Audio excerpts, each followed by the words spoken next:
Xin chào mọi người. Hôm nay đã trở lại với bữa cơm gia đình của mình. Hôm nay mình nấu một món đơn giản, đó là cút chiên bơ. Đây, sáng mình đi chợ mình mua cút, ký mấy cút. Salad này ăn kèm dưa leo với cà với ngò. Giờ mình sẽ ướp cút ha.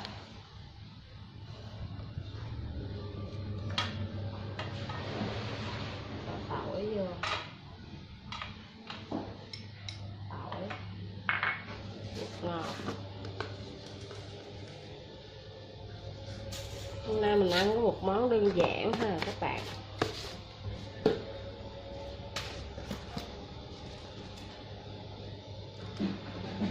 Muối vừa thôi, tại vì lát mình còn chế bơ vô nữa.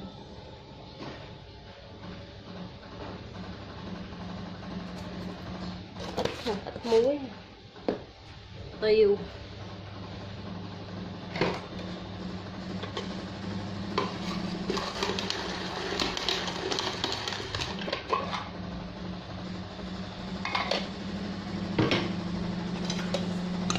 gia vị gồm có tỏi, muối, bột ngọt, tiêu nha các bạn.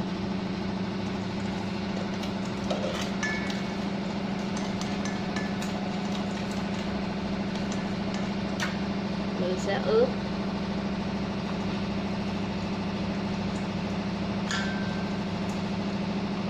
Mình ướp vài con buổi sáng thôi rồi chừa lại chiều.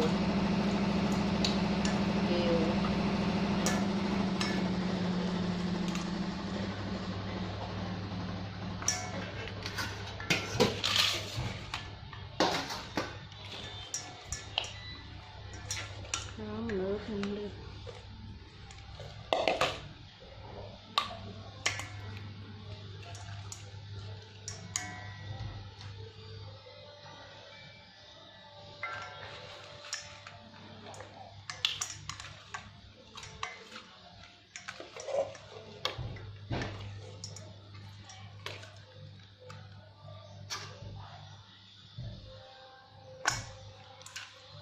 Rồi mình ướp 4 con.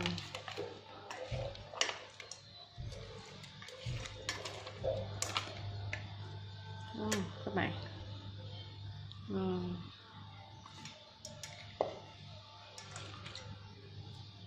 Mình ướp cho nó thấm nửa tiếng này. Rồi mình chiên. Rồi mình rưới bơ lên cút là xong món cút chiên bơ.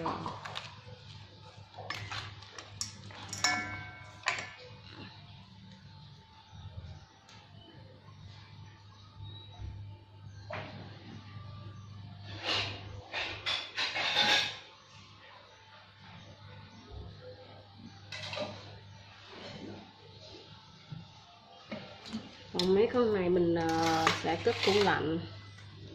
Chiều con gái với ông xã mình về mình sẽ làm cho 2 người ăn.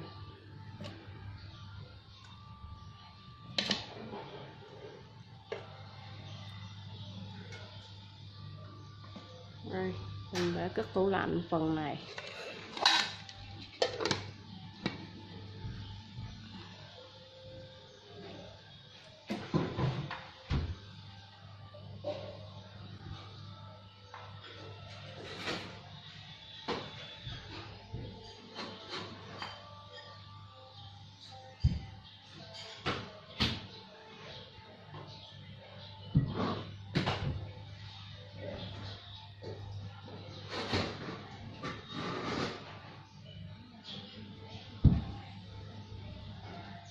Giờ mình để cho thấm nửa tiếng nữa mình chiên ha các bạn ha.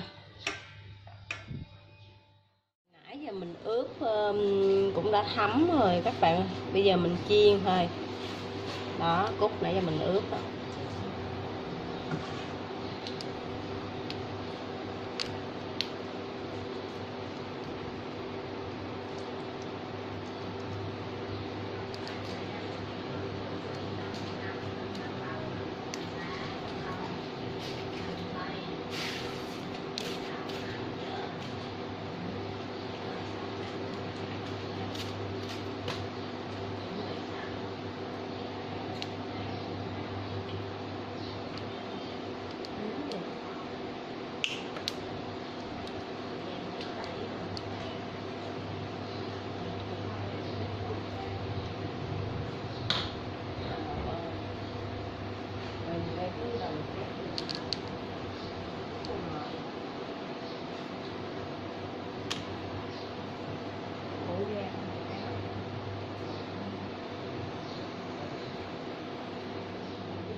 mình bỏ dầu cho nó nhiều một chút nha các bạn.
Cúc này mình chiên nãy giờ cũng xong rồi các bạn,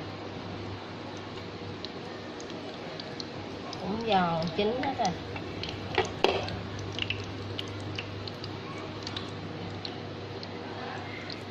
Đó. Chứ mình chiên chín rồi, bây giờ mình làm cho bơ, làm cho bơ tan ra ha.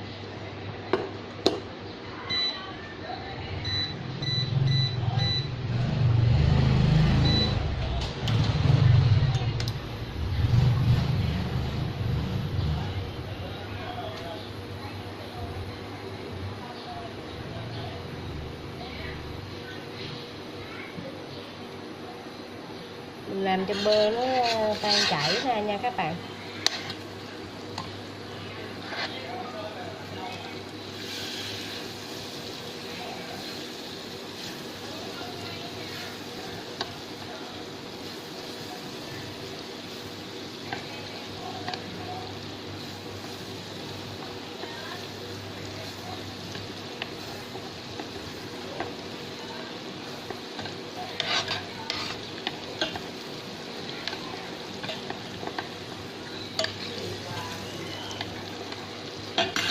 Bơ cũng chảy ra hết rồi các bạn. Bây giờ mình rưới lên con cúc mình vừa mới chiên xong á.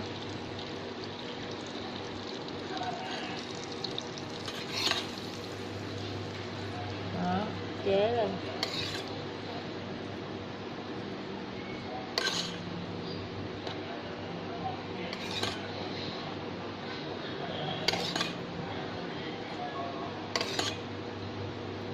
Đó, chế lên ha.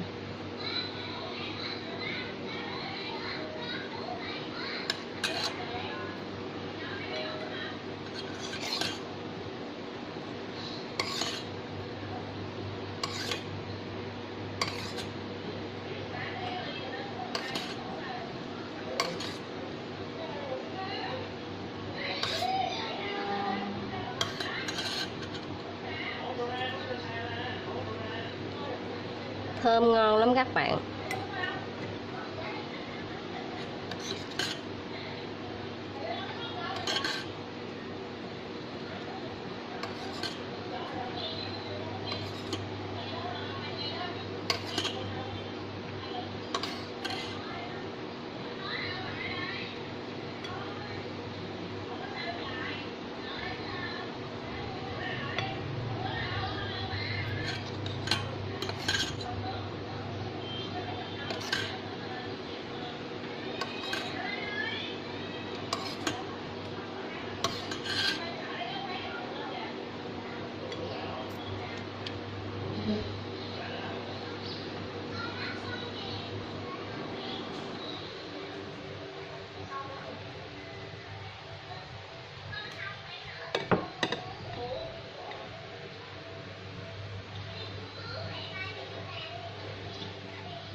thiệt.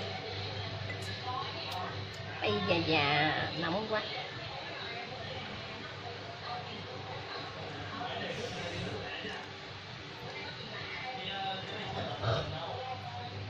Xong.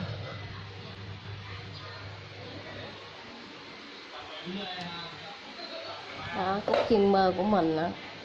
Bữa nay đã xong. Giờ mình chuẩn bị mình ăn trưa thôi.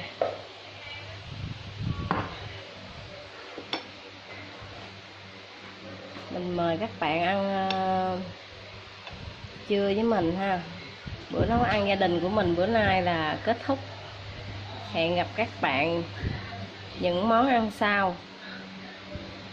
Xin chào các bạn. Quá đẹp.